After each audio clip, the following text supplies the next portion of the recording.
mainly bees. Come and look at this. Now we have mainly bees on this one. What does that tell us, Mr. Jake? That you don't really see any sugar, right? That you might need to add more. Yeah. Hi, ladies and gentlemen. My name is Jake, and this is Mrs. Jake. Mrs. Jake, although I've talked about you on our podcast. Just so you all know, I do have a podcast that is called Talks, the letter N, Crocs. We talk about a lot of things about life on there. Pop in, I mentioned the bees. But it is 60, 61 degrees right now. We are kind of mid to late winter. So what we are going to be doing today is popping the tops on all of our hives and seeing how much sugar they have.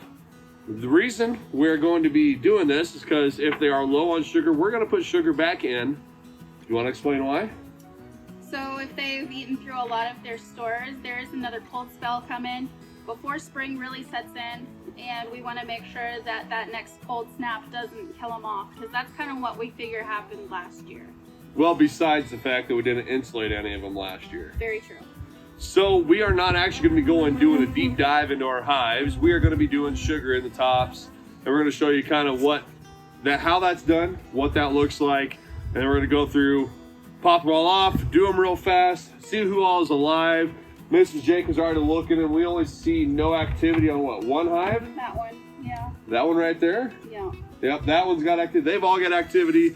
They're all doing well. It looks like so far we're doing better than we were coming out of last winter, but we still have a few more weeks of cold, and by cold I mean it'll be below 50 degrees, and I have a rule of not getting into the hives if it's below 50 degrees at all, and that means it's got to be a high of 50 for 5 days straight. That's my rule of thumb, because if you get in there and it's not going to be like that, you increase the risk of your hive dying because it's no longer sealed up. We are going to be, after today, since we're only getting in the top part, I'm not too worried. And we're going to be in the 40s for the highs for the next few weeks. We're only at the top. We're not breaking the seals anywhere else. And we do have this insulation on them.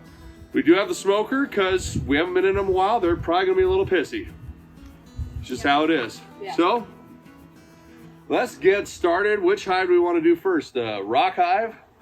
Yeah, we might as well start in the front. We'll start in the front, and we will bring the camera over so you all can see what's happening. Apparently, I have that podcast voice going. All right. So Mrs. Jake is going to go ahead and start removing everything. I'm going to control the camera from here. She will be our demonstrator today, I guess. I guess. So this is our Dorothy hive. Hello, Dorothy. It's been a while. It's been a while. Sorry. Go on there. So, yep, underneath that top cover is our 2-inch foam right there, and that's important because it's over this. The moisture wicks up through all this burlap, and then it comes out through all these holes in the front of our Vivaldi setup here. So go ahead and just pop that. Looks like we have some duct tape on here, Mrs. Jake. Let me do a little cut with your hive tool. So that's another important reason you have a nice sharp hive tool. You can just cut stuff. See if that pops now. This corner. No, there's no tape there. I just moved the whole thing. Yeah. Let's see about just going straight. It's not. We are stuck somewhere. Yeah, peel that. There we go. I think we probably had some tape over here. Yep, we had some tape right there. All right, I actually see quite a bit of sugar there in the center. Yep. We can either pop it or leave it. See, that's what I mean by all that sugar right here. See, I don't see any bees right here. I saw one. But I'm guessing we are probably fine. Hi there, little lady. I would say we are more than likely fine sugar-wise. Yeah. If there's all this sugar right in the center here, they probably have plenty of food stores yet, plenty of sugar. So we can go ahead and close this one back up. All right. Now we're just going right back on how we were, Vivaldi board. Try and not fold all of this plastic out under. Oh, it doesn't matter too terribly much. No, but it'd be nice, right? Yeah. Oh, there's a little girl. She's fine. We'd have a Vivaldi board on there. See, we don't have a straight Vivaldi board. Most Vivaldi boards, they're that piece with the board attached to the bottom. I don't like doing it that way. I'd rather pull it apart like this, so I can take one piece at a time. And then if I want to remove that inner cover right there, I can, because that's actually the inner cover to our normal Langstroth beehive. So, Multi-purpose. yep, doing it this way, we're multi-purposing pieces of our hive so we don't have to have so much more equipment. And then burlap, our 2-inch foam goes right on there, and then the outer cover, the top cover, will go right on there. And then it will be secured. This one is secured by the 2 rocks. Every other one is. And all the others we have straps on, as you can see. So yeah, this Vivaldi board, how it is, that burlap, that moisture wicks from inside the hive through that inner cover that you saw that we had that wire mesh on, that keeps the bees from coming up and through into the burlap or through the sugar into the burlap. So we got that moisture kind of blows and wicks out through the vent holes in the front there. And you can see that they are wire mesh as well to keep bees from going in. That's important. You don't want your bees in your burlap. All right, should I do the next one, Mrs. Jake? If you wish. Oh, I wish. You come be the camera girl. Camera girl. Camera woman. Woman. You human. That's a Ferengi reference from anyone that is not a nerd. All right, so here we go. I had to pick it up and move it around because I couldn't tilt it. I had the camera facing the wrong direction on the tripod. Here we are. Pop that inner cover, stayed with it. Not inner cover. The inner piece of foam stayed with it. Totally fine. No problems there. Let's pop this off. Get all that burlap out of here. I'm stuck with sugar water. Mainly bees. You can come and look at this. So now we have mainly bees on this one. What does that tell us, Mr. Jake? That you don't really see any sugar, right? That you might need to add more. Yeah, exactly. One thing that is also interesting about this, I think there might be something that tried to make a home here, right in front of the hive. Oh, so we probably had a skunk in here. Maybe. So what you're seeing down here, can you see it, Mrs. Jake? Down here. This is what skunks will do in front of hives. They'll dig, make lots of noise and all that because skunks eat bees. They love the protein. Skunks and badgers will do that. So they'll do that, try to get the bees to come out to attack them, because then what are they going to do? They're going to eat them. Mm-hmm. That's how they do that. So I'm going to smoke this hive. Basically, the smoke, what that does is gets their mind off of us, gets them thinking, hey, there might be a fire. So we need to start collecting all of our resources that we have down below in case we need to vacate the premises immediately. So I'm going to smoke there. This is that top spot. Watch out, girlies. Smoke right inside that upper entrance, that inner cover. Let that marinate for a second. Let's go get this Vivaldi piece off. Grab some paper and a sugar bag. We buy the 25-pound bags of sugar to do this. Just that way you have enough. And then when you run out, like your sugar's empty, you can always use the bag as paper, but apparently I use this one as trash. So I'll grab different paper. Did you see Gwen? Here, what's our dog doing? She chased something from the front all the way to the back. So you can use your sugar bag as the paper needed to keep the sugar in the top of the hive. So that's what we're going to do now. I'm going to pop the inner cover. Hopefully.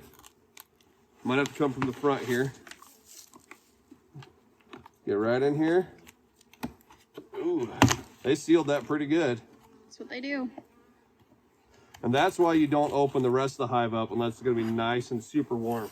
Okay, so there's still a decent amount of sugar there, but I am going to put paper right in the center, and we are going to go ahead and give them some more sugar.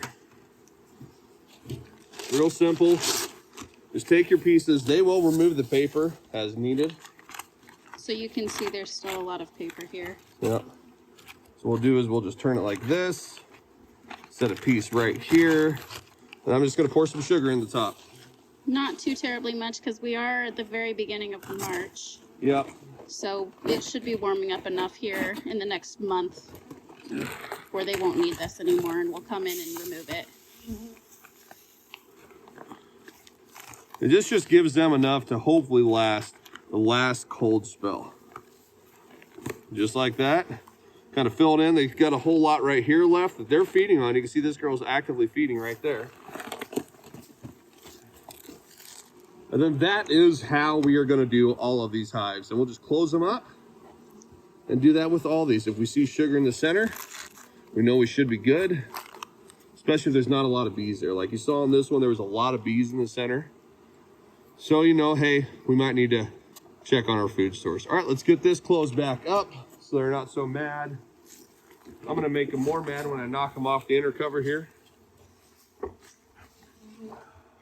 I'm really excited to see all these bees in here.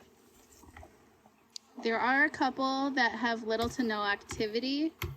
So we're gonna see if there's anything going on in there, if it's just a slow day for them or if they have died off in the winter.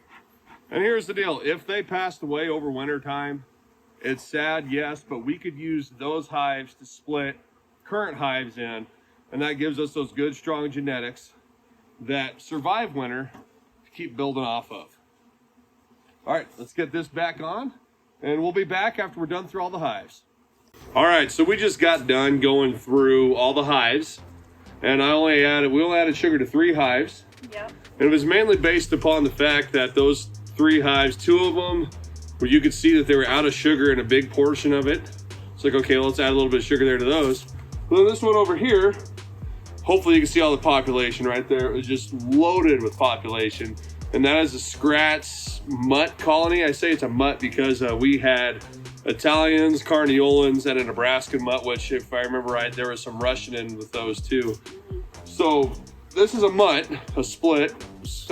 We split off a Scrat's colony, so she had to have gotten mated with a bunch of Italians, Carnies, probably Russians as well. They're doing amazing, but they almost ate through all their sugar.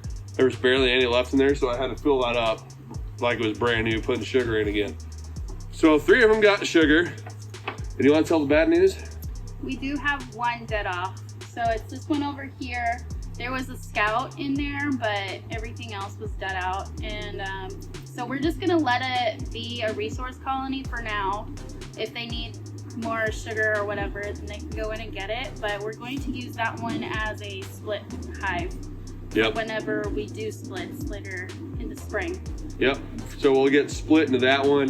And we're also going to move the 2 hives in front off of those. One's on like a feed bucket. One's on part of a 55-gallon drum. They're going to get moved back onto stands. But we do that at when it's almost dark. Because then all the bees are inside. They're not going to come out getting after you. Or shouldn't. Then you can just cover up all of the entrances and keep it all ratcheted together real tight and move it all at once. Yeah, but I think we'll do that when it's cold out as well. That way they're already clustered and we'll just slowly pick them up slowly, move them straight back onto the stand. Yep. And then we will have space for 2 more splits before I got to build another stand and move out. I'm hoping we don't grow a whole lot this year, bee colony wise. But more than likely, we're going to have another stand up here and where we could fit at least 5 more hives. And then I think that would be as much as we would want to build for full hives. And then we're going to have to start building splits, small little nuke colonies, and probably eventually sell them or something. Yeah, and I think before it gets warm again, we want to do a good cleanup in here and maybe bring in some more rubber mats. Yep. To keep like weeds down. And I want to get rid of these trees again. I don't know if you remember from, was it the first season, at the end of the first season? I think it was the end of the second season. I went through with tree loppers and cut them all off at the bottom, and they're already just as tall as they were. So I think these are all ash. So ash can grow like weeds, it seems like, in our area. It does, yeah. So we're going to make sure that we do like a stump killer on those when I cut them off again. That way they're not coming back. Yep. Because it's really hard to walk through here otherwise. Yeah, and catching on to our mesh bee suits. By the way, if you're getting into this year, this is season 2023. This is our first video. So I'm excited for season 2023. If you're getting into beekeeping, get a 3-layer ventilated suit. Don't get that 1 layer thinking you're going to be cool enough. Get a 3-layer. Trust me. Yeah. It makes a big difference. That, and I haven't been stung on my forearm since we went to a 3-layer. I used to get stung every time we got into a hive with a 1-layer suit. And I don't wear bottoms. I just wear my baggy jeans, and that's plenty. No. If you're wearing something baggy, they don't really think there's skin underneath and they won't really sting you there. Now, if you push against them, they're going to sting. That's just defensive. Well, and I wear the same kind of jeans, but they're not as baggy on me, and I've not gotten stung through these either, so. Yep. So, but yeah, wear your top, wear your headgear. I've got loads of videos. I am working on, hopefully I'll get back to it soon. I am trying to write a little book thing on helping beginner beekeepers. Hey, little lady, I got a bee on my shoulder. But yeah, so that's it. We got 8 out of 9 hives currently Sorry, I want to know. making it through winter. Okay. Sorry. 8 out of 9 hives currently making it through. 3 of them needed extra sugar. A couple of them are a little bit smaller than I'd like them to be, so who knows what'll happen in the next 3 to 4 weeks of it still being cool yet before we start getting nectar and such out there. Our maple trees are starting to bud, so that means they're going to bloom soon. That means pollen, and we'll probably got our one crab apple that'll probably flower soon too. Yeah. One thing that I found so interesting that I did not learn until we were beekeeping is that maple trees bloom. They have pollen, Flowers. they have nectar, and you would never know it unless you look really close. So I found that really cool. Yep, and right now our one maple, it's loaded with blooms right now. Ready, well, not blooms, but loaded Buds. with buds and getting ready to bloom. Yep. All right, guys, so that's it for now. Season 2023, here we come. I pray it's going to be a wonderful year. Hopefully God blesses us with that. Hopefully God will bless the state and we won't have a drought and we'll get loads of honey from it. Regardless of if it's a drought or not, we are doing a lot better job this year. We've made a vow. We're going to plant a lot more seed. We're going to be really good at keeping it watered so that the bees will have more reliable sources of nectar and pollen throughout the summer. It'll be native Nebraska plants that we plant, so we aren't going to have like any kind of mixture of nectars, I guess, that aren't native to our area. It'll be from a company that only does native seeds. Also, it'll be to make sure that they have enough food. This isn't to increase our production for honey selling. It's just to make sure the bees have enough food because they come first before anything that we get. Mm-hmm. They're always number one. We're number 2 in that aspect. We always want to make sure that they have their hives full of honey for them. And whatever's excess, which comes in our supers, that's for us. Yes. All right, guys. Well, I hope you enjoyed this. I hope you learned something. And I hope if you're beekeeping right now and you have a warm day, midwinter, get out there, check your sugar stores, check your candy boards, however you got it set up. I love you guys. I pray God is with you wherever you are. Hope you're doing well whenever you are, wherever you are. We love you. We'll talk to you later. Bye. Bye.